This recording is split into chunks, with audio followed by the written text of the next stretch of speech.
He called her worthless, loud enough for the entire room to hear, like it was a fact no one would dare question. The conference room on the 32nd floor of Cole and Finch Holdings smelled faintly of polished wood and expensive coffee, the kind that came in small cups and carried a price tag no one talked about. And Ethan Cole stood at the head of the long glass table, sleeves rolled just enough to look effortless, confidence draped over him like a tailored suit, his voice smooth, controlled, practiced, the kind of voice that had closed deals and silenced doubts for years, but today it carried something sharper, something personal.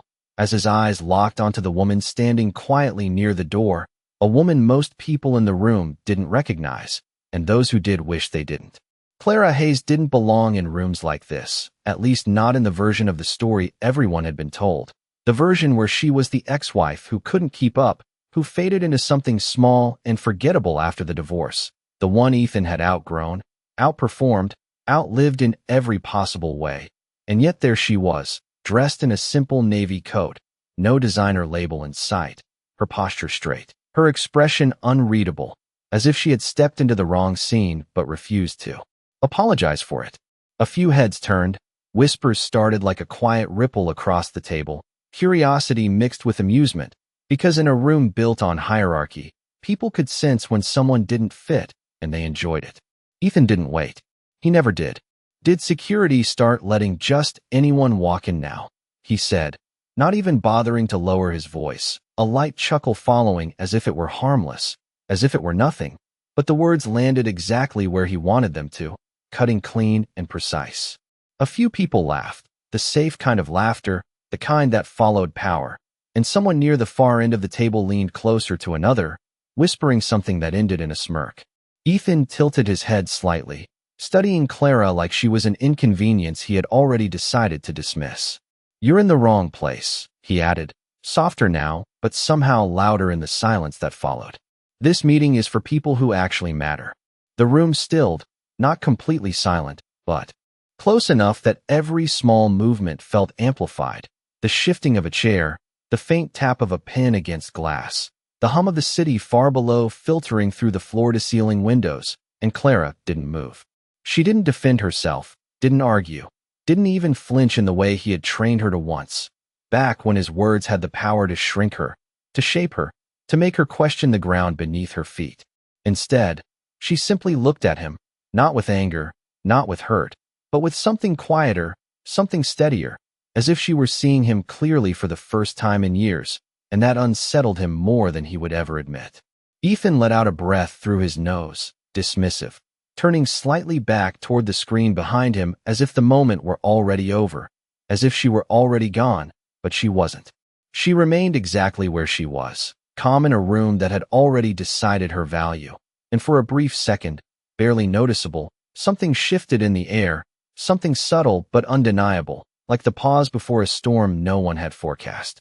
They thought she didn't belong there, thought she was a ghost from a past he had buried, a mistake he had corrected, a life he had outgrown, and maybe that's why no one noticed the way the assistant near the door straightened when she saw Clara, or the way one of the senior executives at the far end of the table glanced up, recognition flickering across his face before he quickly masked it, because in rooms like this, power didn't always announce itself. Sometimes it simply walked in, quiet, patient, waiting for the exact moment to be seen, and Clara Hayes, the woman they had already judged, stood there without saying a word, letting them believe every single thing they wanted to believe, because she knew something they didn't, something that hadn't been said yet, something that would change everything. The silence did not break all at once. It stretched, thin and uneasy, like something fragile being pulled too far, and Ethan felt it before he understood it, a subtle shift in the rhythm of the room that did not match the script he had written in his head, because rooms like this always followed a script. Power spoke, others listened, and anything out of place was corrected quickly, efficiently, but Clara did not move, did not shrink, did not leave, and that alone was enough to disturb the balance. Ethan cleared his throat, a small sound, controlled, and turned back to the presentation screen as if reclaiming the moment, as if resetting the narrative. As I was saying, he continued, his tone returning to that practiced authority, the one that had earned him this room in the first place. Our Q3 projections. but his words landed differently now, softer, less certain, because attention was no longer fully his. A door at the far end of the conference room opened, not loudly, not dramatically, but enough to pull eyes away from him, and one by one, senior figures stepped in, people who did not attend meetings like this unless something mattered, people whose presence alone could shift careers, and suddenly the air felt heavier, charged with something unspoken. Chairs straightened. Conversations died mid-breath. Someone quickly closed a laptop they had been casually scrolling through. Ethan paused, just for a second, recalibrating, forcing a polite smile as he nodded toward them, trying to maintain control, trying to remind the room, and himself, that he belonged at the center of it. But then something happened that no one could quite explain, not yet. One of the executives, a man known for never wasting time on small gestures, glanced past Ethan, past the presentation, and looked directly at Clara. It was not confusion. It was not dismissal. It was recognition. Quiet, deliberate recognition. And that changed everything. Clara finally moved, but not in the way they expected. She did not retreat toward the door. She did not apologize for being there. Instead, she walked forward, slow, measured steps across the polished floor, the soft sound of her heels barely audible over the sudden stillness, and every step felt deliberate, like she was following a path no one else could see. Ethan watched her, his brows tightening just slightly, irritation creeping in beneath his composure. "I think you misunderstood," he said, sharper now, the edge no longer hidden. "This is a closed meeting." But no one echoed him. No one supported the statement. In fact, no one spoke at all, because Clara did not stop. She reached the long glass table and, without hesitation, took a seat. Not at the end, not off to the side. She sat near the head of the table, one chair removed from where Ethan stood, a position that was not offered, not assigned, but somehow unquestioned. The sound of the chair sliding against the floor seemed louder than it should have been, a small movement that carried the weight of something much larger, and a few people exchanged glances, quick, uncertain, like they were all trying to confirm the same impossible thought. Ethan felt it then, not just the shift, but the loss of something he could not yet name. Control. Narrative. Certainty. "What is this?" he asked, and this time, the confidence did not fully return. It wavered, just enough to be noticed. Clara did not answer him. She placed her hands calmly on the table, fingers lightly interlaced, her gaze steady, not challenging, not defensive, just present, as if she had always been meant to sit there. And that was the part that unsettled them most, because it did not feel like she was stepping into their world. It felt like the room was slowly, quietly, becoming hers. Another door opened, this time with purpose, and the assistant who had been standing near the wall straightened instantly, her posture snapping into something sharper, more attentive, and a low murmur rippled across the table before disappearing just as quickly. Everyone knew what that meant. The final piece was about to enter the room. Ethan followed their gaze, his chest tightening in a way he refused to acknowledge, because for the first time since Clara walked in, he was not the one they were waiting for. And as the footsteps approached, measured, unhurried, carrying a weight no one could ignore, a single thought began to form, quiet and unwelcome, pressing against the edges of his certainty. Why was everyone looking at her like she mattered? The footsteps did not rush. They did not need to, because every person in the room already knew who was arriving before the man even appeared in the doorway. And when he did, the air seemed to tighten around him, the kind of quiet authority that did not announce itself yet commanded everything in its path.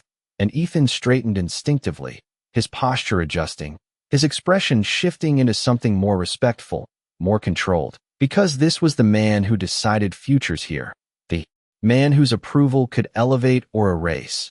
And for a moment, Ethan felt relief, because this was familiar territory again. This was where he knew how to perform.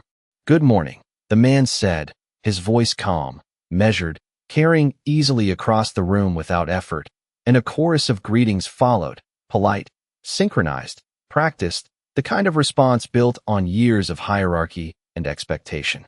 Ethan nodded, ready to step forward, ready to reclaim his position, but the man did not look at him, not even for a second.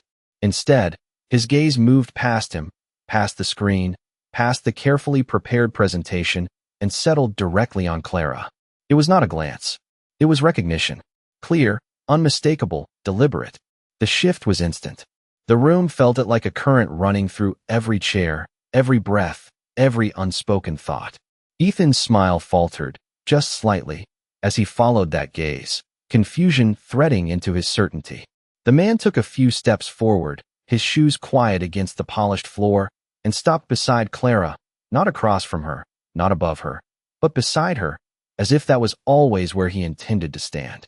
"We will begin now," he said, his tone unchanged, as if nothing unusual had happened, as if this was exactly how the morning was meant to unfold. And then, without hesitation, he continued, "Ms. Hayes has already reviewed and approved the acquisition."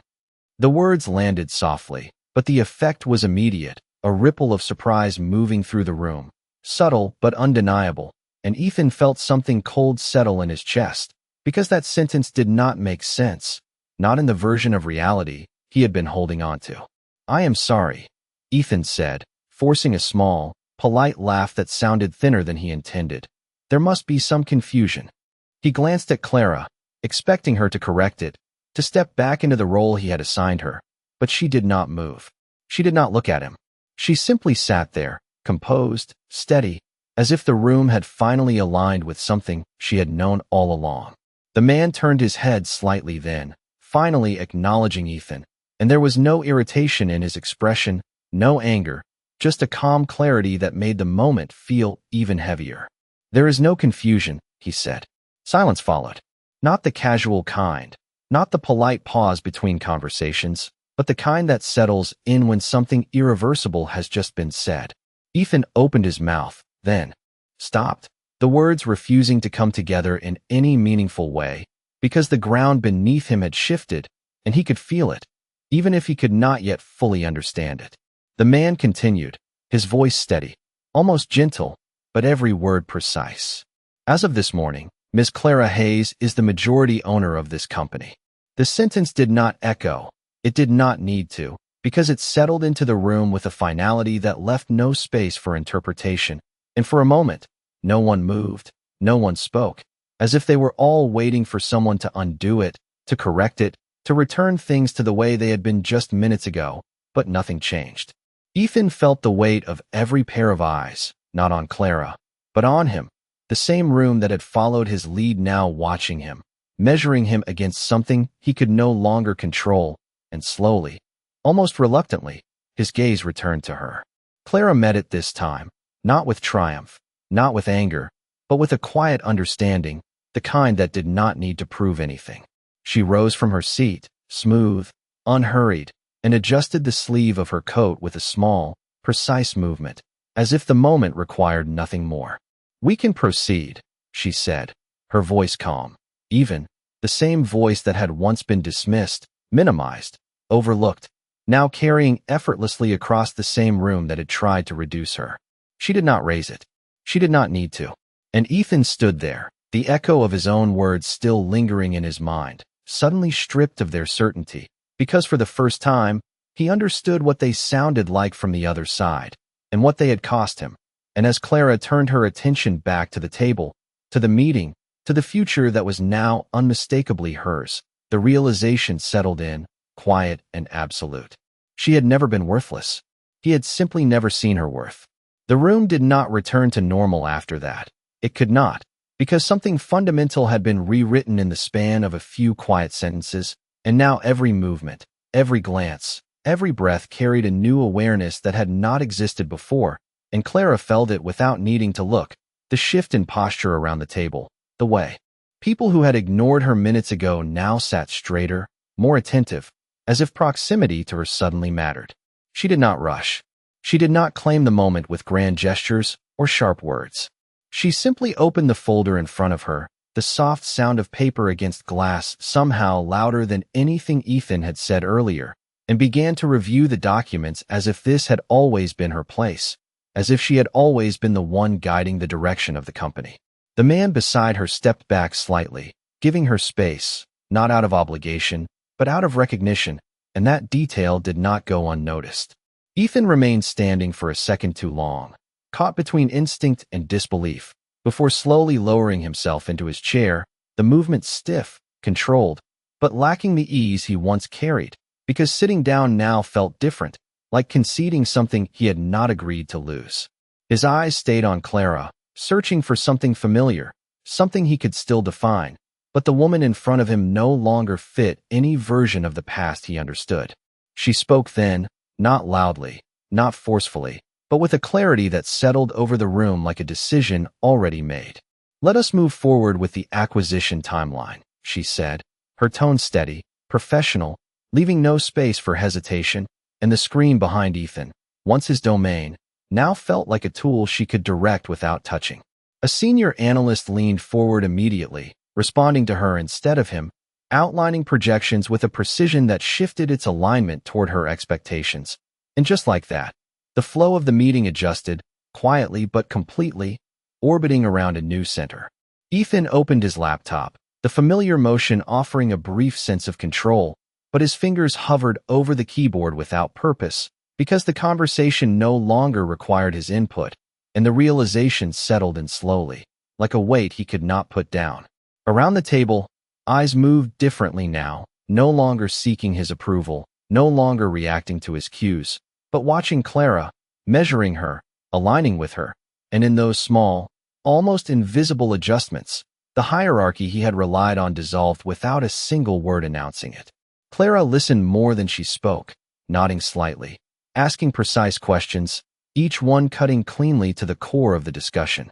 And every answer given to her was sharper, more considered, because no one wanted to appear unprepared in front of her, not anymore. She did not look at Ethan again, not out of avoidance, but because she did not need to, and that absence was louder than any confrontation could have been.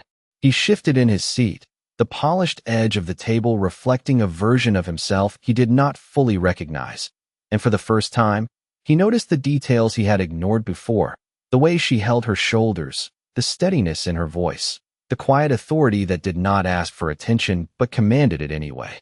It had always been there, he realized, buried beneath years of dismissal, shaped by a narrative he had controlled, and now that narrative had slipped beyond his reach.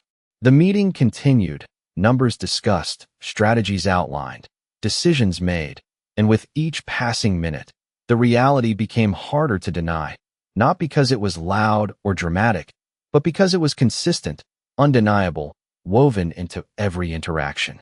Clara closed the folder in front of her with a soft, final motion and looked around the table, her gaze calm, assured, and for a brief moment, it passed over Ethan without stopping, as if he were simply another presence in the room, neither significant nor irrelevant, just there. "We will finalize the next phase this afternoon," she said, standing smoothly, and as she did, others followed, not out of habit, but out of alignment, the kind that forms naturally when leadership is recognized without needing to be declared twice. Ethan remained seated for a fraction of a second longer, then stood as well, the movement automatic, but the feeling behind it unfamiliar, because for the first time, he was not rising into control, he was rising to keep up, and as Clara turned and walked toward the door, unhurried, composed, leaving behind a room that had already begun to reshape itself around her, the silence that followed her felt different than before, not uncertain, not questioning, but settled, as if something had finally fallen into place, and in that quiet, undeniable shift, Ethan understood that nothing he said next could return things to what they had been, because the moment he had dismissed her had already passed, and the moment she had become undeniable had just begun. The hallway outside the conference room felt longer than it had before, not because it had changed, but because the silence followed her differently now, heavier, deliberate, carrying the weight of everything that had just happened inside. And Clara walked through it without hesitation, her pace steady, her expression unchanged, as if she had simply completed a routine task instead of rewriting the structure of an entire room, while behind her, the glass door closed softly, sealing in the echoes of a reality that no longer belonged to her. Ethan stepped out seconds later, the timing unplanned but inevitable, as if something in him refused to let the moment end without trying to catch up, to understand, to reclaim even a fragment of what he had lost. And for the first time in years, he did not call her name with confidence, but with uncertainty, like a word that no longer held the same meaning. Clara. It was quieter than before, stripped of the edge he once carried, and she stopped. Not immediately, but after a brief pause that felt intentional, a measured acknowledgement rather than a reaction, and when she turned, it was not toward the past, but toward the present, her gaze clear, composed, meeting his without resistance or invitation. For a second, neither of them spoke, the space between them filled with everything that had been said before, everything that had been left unsaid, and everything that had just been proven without words. Ethan exhaled slowly, searching her face for something familiar, something he could still define, but the version of her he remembered no longer existed in front of him, and that realization unsettled him more than anything she could have said. "You could have told me," he said finally, the words coming out uneven, not accusatory, not entirely, but layered with confusion, with disbelief, with something close to regret that he had not yet learned how to name. Clara held his gaze for a moment longer, then let it soften just slightly, not out of weakness, but out of understanding, the kind that came from distance, from time, from seeing clearly what once felt complicated. "Would you have listened?" she asked, her voice calm, steady, not sharp, not defensive, just honest in a way that did not need to convince him of anything. The question did not demand an answer, and that was what made it heavier, because Ethan knew, without needing to say it, that the answer was already written in the way he had spoken to her earlier, in the way he had defined her before understanding her, in the way he had reduced her to something small because it made him feel certain. He looked down briefly, the polished floor reflecting a distorted version of himself, then back at her, as if trying to hold onto the moment before it moved beyond him completely. "I did not know," he said, and this time there was no defense in it, only a quiet admission that arrived too late to change anything. Clara nodded once, a small, almost imperceptible movement, acknowledging the truth without giving it power. "No," she said softly, "you did not." There was no accusation in her tone, no satisfaction, no need to remind him of what had already been made clear, and that absence of bitterness felt heavier than anger ever could have been. She adjusted the strap of her bag slightly on her shoulder, a simple, grounded gesture that anchored her in the present, and for a moment, the world outside the glass walls seemed quieter, as if even the city beyond had paused to let the moment settle. Ethan opened his mouth again, as if there were more to say, something that could bridge the distance that had formed between them, but the words did not come, because there was nothing left to argue, nothing left to prove, and Clara did not wait for him to find them. "We have a lot of work to do," she said, not as a dismissal, but as a statement of fact, her focus already shifting forward, already aligned with something beyond this conversation, beyond him, beyond the version of her he had once known. She gave a small, polite nod, the kind given between professionals, between people who shared a space but no longer shared a story, and then she turned, her steps carrying her down the hallway without hesitation, without looking back, because she did not need to see him to know what he was thinking now, and she did not need his understanding to validate what she had become. Ethan stood there, watching her disappear into the rhythm of a world that now moved with her, not around him, the silence settling differently than it had before, not empty, not uncertain, but final in a way that did not require explanation. And as the distant sound of her footsteps faded into the quiet hum of the building, one realization remained, clear and unavoidable. She had not come back to prove him wrong. She had come back already knowing he was. The elevator doors closed with a soft, almost inaudible sound, sealing Clara into a quiet space that felt untouched by the tension she had just left behind. And for a moment, she stood still, her reflection staring back at her in the brushed steel panels, not as a question, not as a doubt, but as confirmation, the kind that did not need validation from anyone else. She adjusted the cuff of her sleeve again, a small, grounding habit she had never quite lost, and exhaled slowly, not out of relief, but out of clarity, because what had happened upstairs was not a victory, not in the way people would describe it. It was simply alignment, the world finally catching up to a truth she had already accepted long before she stepped into that room. The elevator descended steadily, floor by floor, the quiet hum filling the space, and her mind did not drift back to Ethan, not in the way it once would have, replaying words, questioning moments, searching for meaning. That version of her had been left behind somewhere between the life she had once built around him and the one she had rebuilt without him. Instead, her thoughts moved forward, structured, precise, already mapping out the next steps, the decisions that needed to be made, the people who would need to be repositioned, the direction the company would take under her control, and there was no hesitation in it, no second-guessing, only focus. When the doors opened to the executive floor, the atmosphere shifted again, but this time it was immediate, unmistakable. People straightened as she stepped out. Conversations paused mid-sentence, not out of shock, but out of awareness, because news traveled fast in places like this, faster than announcements, faster than emails, faster than any formal introduction, and the way they looked at her now was different, not curious, not dismissive, but attentive, measuring, recognizing something that had already been decided above them. "Good morning, Ms. Hayes," someone said, the words careful, deliberate, as if testing how they sounded, and Clara nodded slightly in response, acknowledging it without making it larger than it needed to be, because titles were not what defined her. They never had been, even when she had once been reduced to one. She walked past glass offices and quiet workstations, the soft click of her heels steady against the polished floor, and every step felt intentional, not because she needed to prove anything, but because she understood exactly where she was going now, not just physically, but in every sense that mattered. Behind her, the building continued to adjust, subtle shifts in tone, in posture, in attention, the kind that signaled change long before it was formally announced, and Clara did not turn to observe it. She did not need to. She could feel it in the way the space responded to her presence, in the way the silence around her carried respect instead of assumption. She reached the corner office at the end of the hallway, the one that overlooked the city skyline stretching for miles, a view built on ambition, on deals, on decisions made by people who believed they controlled outcomes, and she paused for just a second before stepping inside, not out of hesitation, but out of recognition of the moment, not the kind that demanded emotion, but the kind that marked transition. The office was exactly as it had been left, immaculate, precise, impersonal in a way that reflected the man who had occupied it before, and Clara walked in without slowing, placing her bag down on the desk with a quiet, deliberate motion, her fingers resting briefly against the smooth surface as if anchoring the space to something new.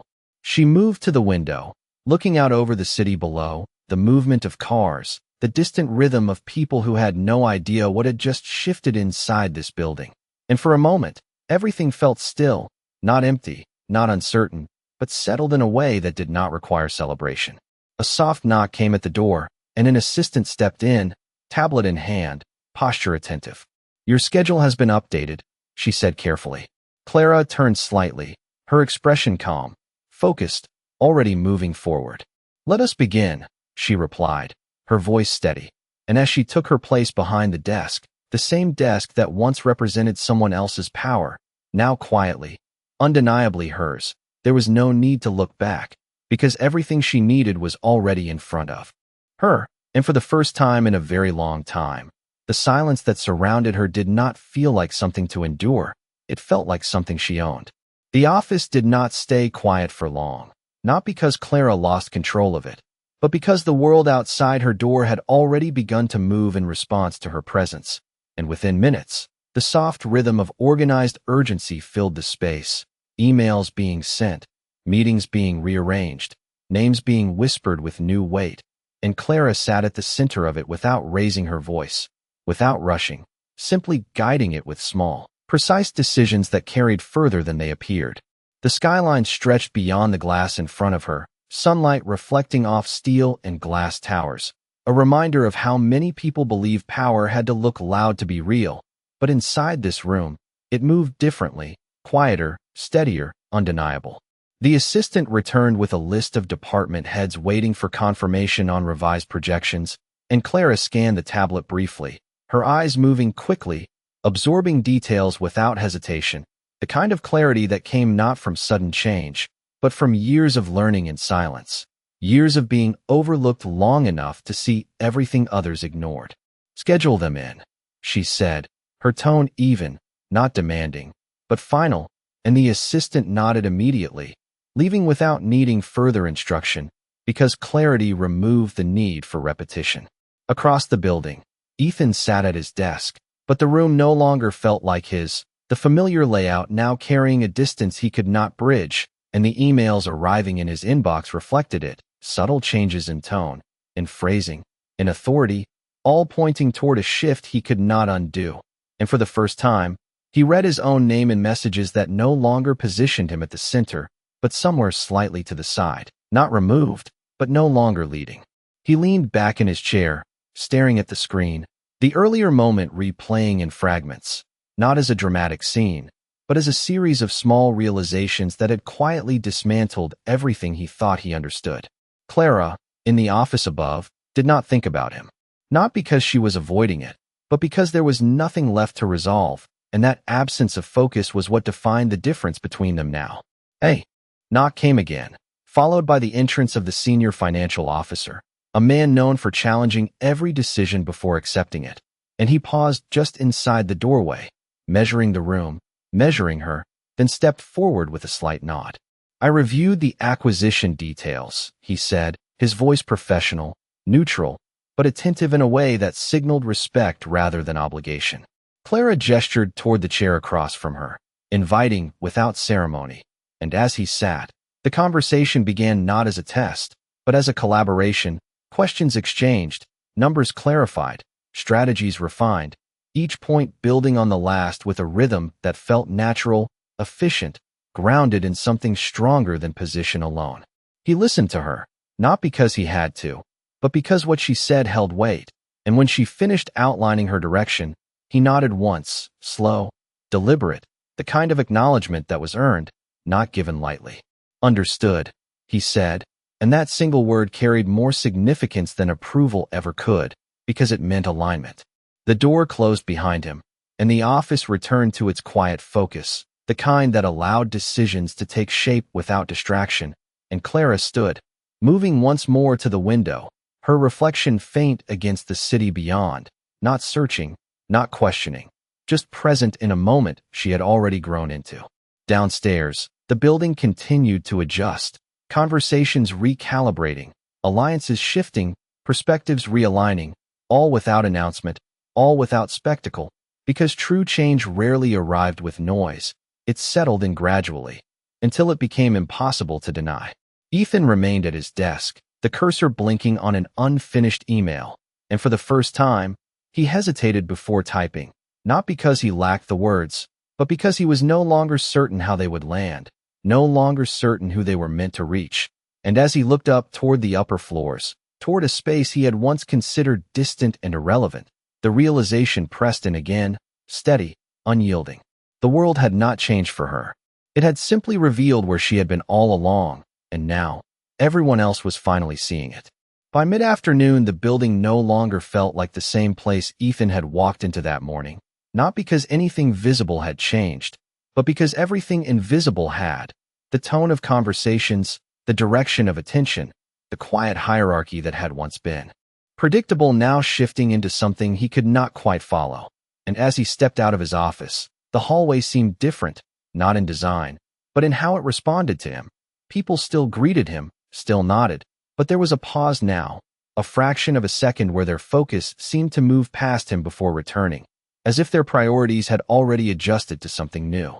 He walked toward the elevator, his pace slower than usual, his thoughts no longer aligned with the confidence he had carried for years, and when the doors opened, he stepped inside, the mirrored walls reflecting a version of himself that felt slightly out of place, not diminished, but unsettled, as if the role he had been playing no longer fit as cleanly as it once did. Upstairs, Clara remained at her desk, the afternoon light stretching across the room in long, golden lines, her attention fixed on a set of documents spread neatly in front of her, each page marked with small, precise notes, decisions forming not through impulse, but through clarity, the kind that came from understanding both the structure and the gaps within it. The assistant entered quietly, placing a new file on the desk. "This just came in from legal," she said, her voice steady, professional, and Clara nodded, sliding the folder closer, her fingers brushing the edge of the paper as she opened it, scanning the contents with a focused calm that did not need to prove anything to anyone. Downstairs, the elevator doors opened again, and Ethan stepped out onto the executive floor, a place he had rarely visited without purpose before, and now, for the first time, he did not have a clear reason to be there. Only a pull he could not ignore, a need to see, to understand, to confirm what had already been made undeniable. As he walked down the corridor, the atmosphere shifted subtly around him. Conversations lowering, glances exchanged, not out of hostility, but out of awareness, because his presence now carried a different context, one shaped by what everyone had heard, what everyone had seen, and what no one needed explained twice. He stopped outside the corner office, the glass walls revealing Clara inside, standing near the window, speaking with two department heads, her posture relaxed but assured, her gestures minimal but precise, and even from a distance it was clear that the room moved with her, not around her, every response aligned, every pause intentional, every decision accepted without resistance. Ethan remained still for a moment, watching, not intruding, not announcing himself, just observing a version of her he had never allowed himself to see before, and the realization settled in deeper, not sharp, not sudden, but steady, like something that had always been true but had only now become visible. Inside, Clara finished the conversation, the two men nodding before stepping out, their expressions thoughtful, respectful, and as they passed Ethan, one of them gave a brief nod, polite but distant, acknowledging him without engaging, as if their focus had already shifted elsewhere. Clara turned slightly, her gaze meeting Ethan through the glass, and for a second, time seemed to hold, not because the moment demanded it, but because it marked something final, something that no longer needed words. She did not look surprised to see him there. She did not look concerned. She simply acknowledged his presence with the same calm awareness she had carried all day, then turned back to her desk, her attention returning to the work in front of her without hesitation. The message was clear, not spoken, not emphasized, but understood. This was her space now. Not borrowed. Not temporary. Not symbolic. Real. Ethan stood there a moment longer, the quiet hum of the building surrounding him, the distant sound of keyboards, footsteps, muted conversations continuing as if nothing extraordinary had happened, and yet everything had. And as he finally turned away, walking back down the corridor with no urgency, no clear destination, one thought remained, simple, undeniable, and heavier than anything he had said before. He had spent years defining her limits, and in a single day, she had shown him how small those limits had always been. The day did not slow down, it deepened, the kind of shift that did not rely on announcements, but on accumulation, decision after decision settling into place until the entire structure of the company began to lean in a new direction, and Clara moved through it with a steadiness that made it feel inevitable rather than sudden. By late afternoon, the executive floor carried a different rhythm, quieter in tone but sharper in intent, conversations more focused, movements more deliberate, as if the building itself had recalibrated to match her pace, and inside her office, the skyline had softened into the warm hues of early evening, the light casting long reflections across the glass desk, where plans were no longer being discussed but finalized. A small group gathered again around her, department heads, analysts, people who had once operated within defined lanes now leaning forward, engaged, not out of obligation, but because what was being built required their attention, and Clara listened, guided, adjusted, each response precise, each decision grounded, leaving no excess, no uncertainty, and in that clarity, alignment formed naturally. Downstairs, Ethan remained at his desk longer than he needed to. The screen in front of him filled with reports he had already reviewed, emails he had already answered, but none of it felt complete, because something fundamental had shifted beyond the tasks themselves, something that could not be fixed by working harder or speaking louder. He glanced at the clock, then back at the glass walls surrounding his office, the reflections slightly dimmer now as daylight faded, and for a moment, he sat still, not out of exhaustion, but out of realization, the kind that arrives quietly and stays. He stood eventually, moving without urgency, stepping into the hallway once more, but this time, there was no attempt to follow, no need to observe, because what he needed to understand was no longer something he could see from a distance. Upstairs, the final meeting of the day came to a close, papers gathered, Laptops closed, quiet acknowledgments exchanged, and one by one, they left her office, their expressions thoughtful, focused, carrying forward what had been set in motion. Clara remained seated for a moment after the door closed, the silence returning not as emptiness, but as space, the kind that allowed everything to settle into its final shape, and she leaned back slightly, her gaze drifting to the city beyond the window, the lights beginning to flicker on one by one, a reminder that the world continued, always moving, always shifting, whether people noticed or not. There was no rush in her movements, no need to fill the quiet, because she was not waiting for anything anymore, not for approval, not for recognition, not for someone else to define the next step. A soft chime from her phone broke the stillness, a brief notification, and she glanced down, reading the message without change in expression, then set it aside, her attention returning outward, forward, steady. Somewhere below, Ethan walked toward the exit, the lobby now quieter, the earlier energy replaced with the calm of a day ending. And as he stepped outside, the evening air met him with a clarity he had not expected, the city stretching out in front of him, unchanged, and yet nothing felt the same. He paused on the sidewalk, looking up briefly at the building, at the rows of windows reflecting the last light of day, and somewhere among them, he knew exactly where she was, not in a way that connected them, but in a way that confirmed the distance between who she had been in his life and who she was now. He lowered his gaze, the thoughts settling in fully, without resistance this time, without the need to argue against it, because there was nothing left to dispute. Clara had not taken something from him.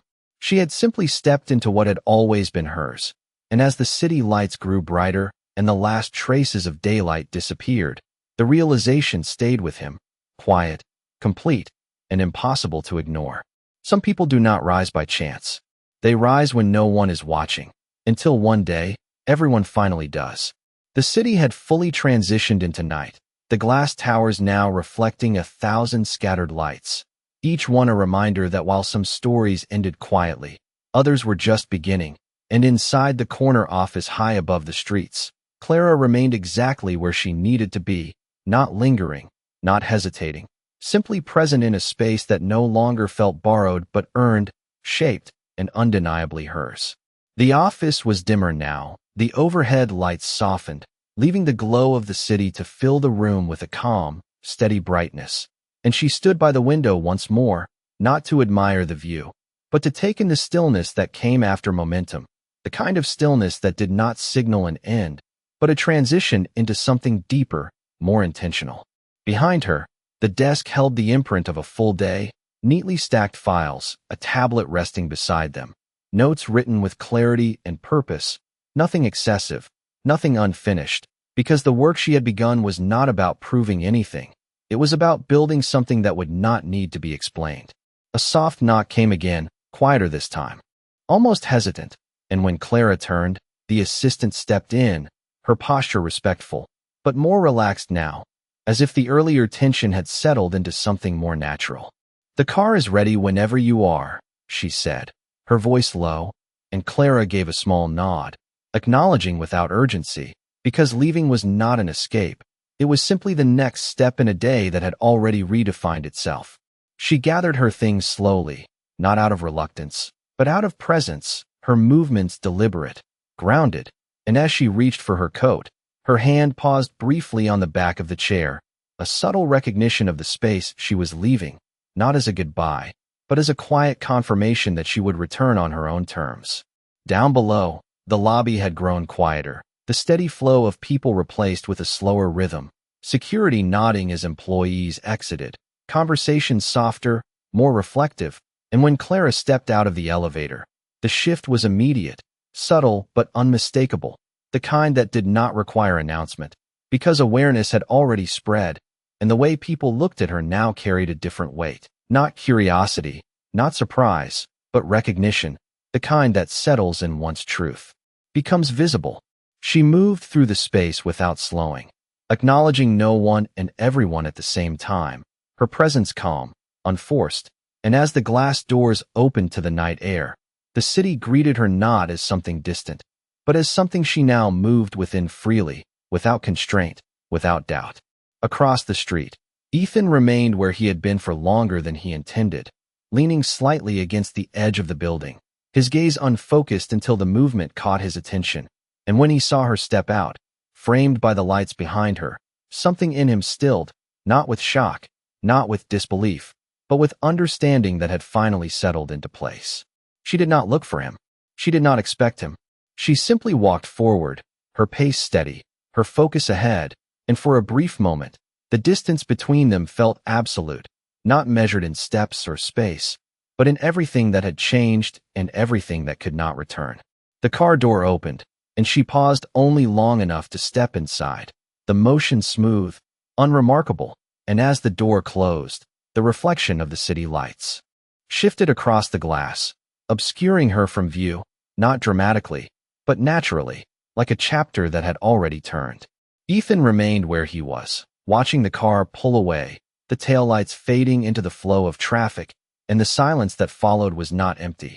It was full of something final, something he could not reshape or revisit, because what had happened today was not a reversal, not a moment of chance. It was a correction, a quiet, undeniable correction of everything he had once believed. He exhaled slowly, the weight of it no longer sharp, no longer resisted, just present, and as he turned away from the street, the city continuing around him as if nothing had changed, one truth remained, steady and clear. She did not rise to prove him wrong. She rose because she was always meant to. The car moved steadily through the city, its motion smooth and uninterrupted, the hum of the engine blending into the distant rhythm of traffic and streetlights, and Clara sat quietly in the back seat, her gaze resting on the passing reflections outside the window, not searching, not wandering, simply present in a moment that no longer demanded anything from her. The day had not exhausted her. It had clarified her, each interaction, each decision settling into place like pieces of a structure that had always been waiting to be built, and now that it stood, she did not feel the need to look back at its foundation.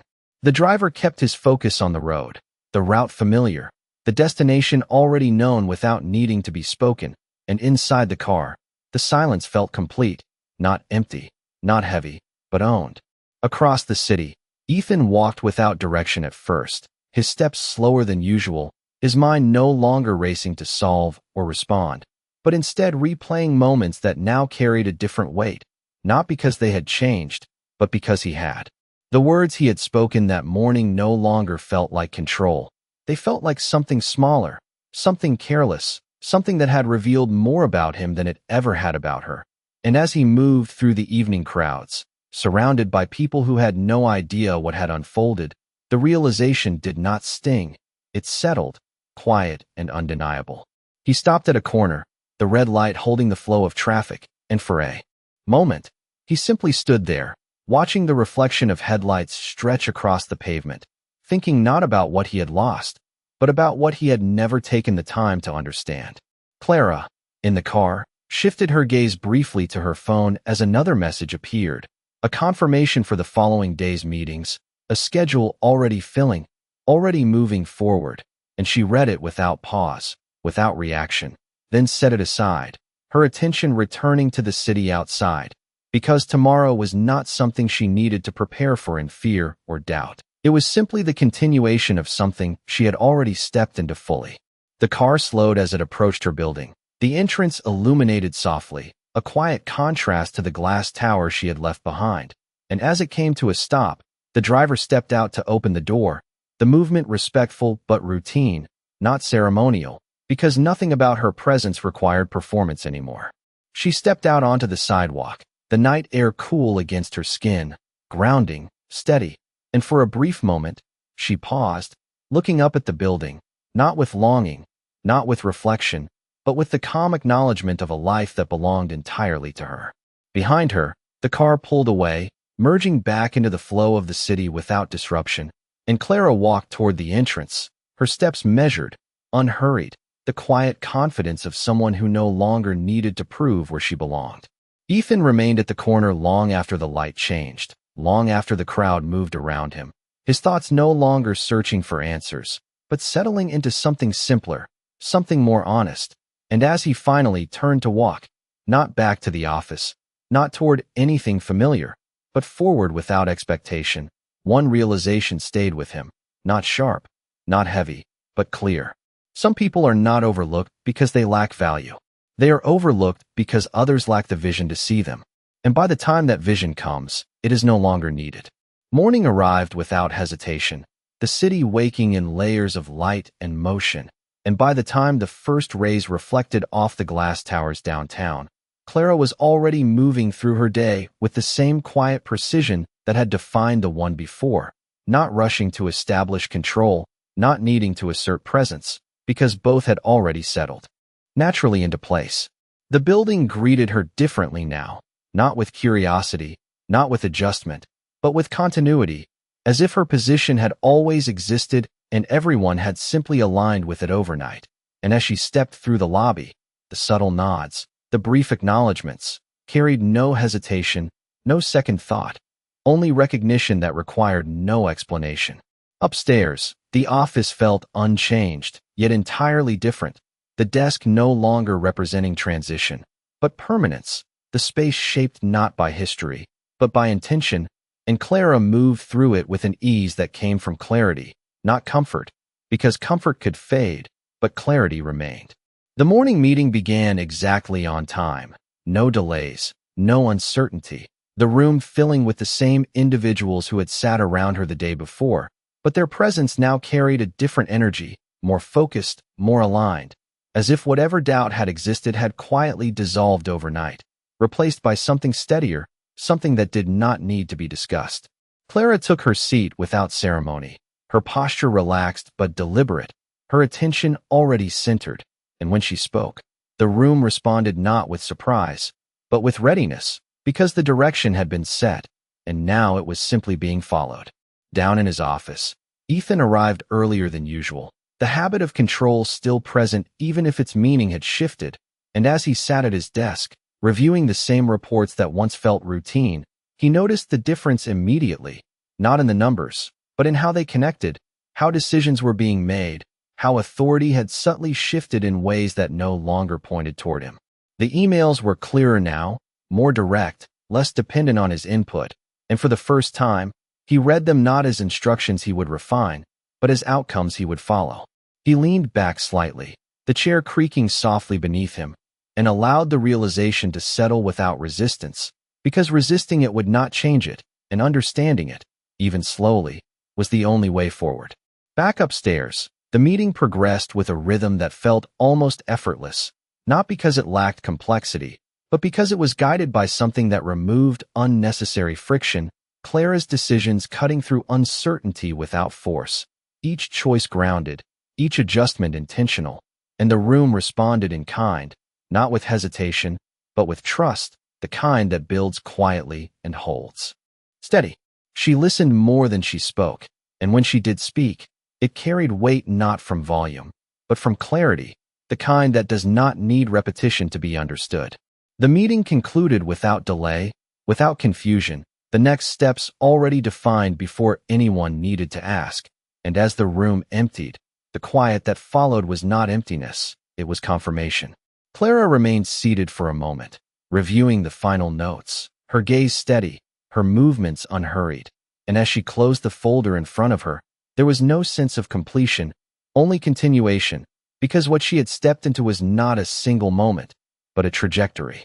Ethan, across the building, stood from his desk, not with urgency, not with the need to reclaim anything, but with a quieter purpose, the kind that comes after realization, when the focus shifts from what was lost to what can still be understood, and as he stepped into the hallway once more, the building no longer felt unfamiliar, it felt redefined, not against him, but beyond him.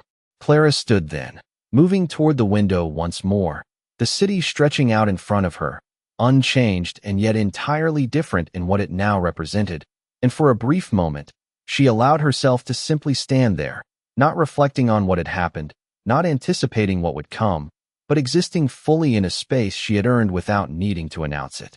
And in that quiet, steady moment, one truth remained clear, not spoken, not displayed, but undeniable. The world had not given her anything new. It had finally stopped taking what was already hers. The days that followed did not arrive with noise or spectacle. They unfolded quietly, steadily, each one reinforcing what had already been set into motion. And inside the glass tower that once defined a different kind of power, the rhythm had permanently changed, not dramatically, but undeniably, shaped by decisions that no longer needed to prove themselves. Clara moved through her mornings with the same calm precision, her presence no longer something people adjusted to, but something they relied on, the kind of leadership that did not demand attention yet held it effortlessly. And as meetings began and ended, as strategies evolved and took form, there was no question of direction, only progress. The office that had once been unfamiliar now felt fully aligned with her, not as a symbol, but as an extension of the clarity she carried. And when she stood by the window, looking out at the city that stretched endlessly beyond, there was no reflection of doubt, no shadow of the past lingering in the glass, only the quiet confirmation of where she stood now. Across the building, Ethan adapted, not immediately, not without resistance at first, but gradually, the kind of adjustment that comes when reality settles in fully and leaves no room for denial. And as he worked through his days, he began to see the structure differently, the decisions, the direction, the subtle ways in which everything connected, and for the first time, he understood what had been missing before, not in the company, but in the way he had seen it, in the way he had seen her. Their paths crossed occasionally, in hallways, in meetings, in brief, professional exchanges that carried no trace of what once existed between them, no tension, no unfinished conversation, just acknowledgement, clear and simple, the kind that exists between people who understand their roles without needing to define them. Clara never avoided him, and she never sought him out, because there was nothing left to resolve, and that absence of conflict was what made the distance between them permanent. One afternoon, as the sun cast long lines of light across the conference room, they found themselves seated across from each other once more, not as opposites, not as past and present colliding, but as two individuals operating within the same space, aligned only by the work in front of them. And when Clara spoke, outlining the next phase of expansion with the same calm authority that had reshaped everything around her, Ethan listened, not as someone challenged, but as someone who finally understood the value of what he was hearing. He did not interrupt. He did not redirect. He simply followed, and in that quiet shift, something within him settled into place, not as regret, not as loss, but as clarity. The meeting ended without pause, decisions finalized, directions set, and as the room emptied, Clara gathered her notes with the same steady movements that had defined her from the beginning, her focus already moving forward, already beyond the moment. Ethan remained for a second longer, then stood, the silence between them unspoken but complete, and as he walked past her, he paused just briefly, not long enough to disrupt, not long enough to change anything, but long enough to acknowledge what had become undeniable. "You were never what I thought you were," he said quietly, the words not heavy, not forced, just true in a way that no longer needed explanation. Clara looked at him for a moment, her expression calm, unchanged, and there was no satisfaction in her gaze, no need to accept or reject the statement, because it did not define her. It only reflected his understanding catching up to reality. "No," she said softly, her voice steady, almost gentle. "I was always exactly who I am." There was nothing more to add, no closure to seek, no history to revisit. Ethan nodded once, a small, quiet acknowledgement, and then continued walking, the distance between them no longer something to measure, but something already understood. Clara turned back to the table, her attention returning to the work, to the future, to the path that no longer required validation from anyone else. And as the city beyond the windows continued its endless motion, one truth remained, simple and absolute. She did not become someone new. She simply stopped allowing the world to decide who she was.